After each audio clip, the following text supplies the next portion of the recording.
First, touch the sensor area or press the button to confirm that the lock has power.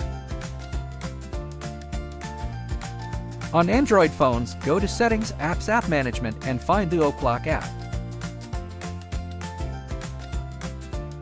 In Permissions, set Location to While Using.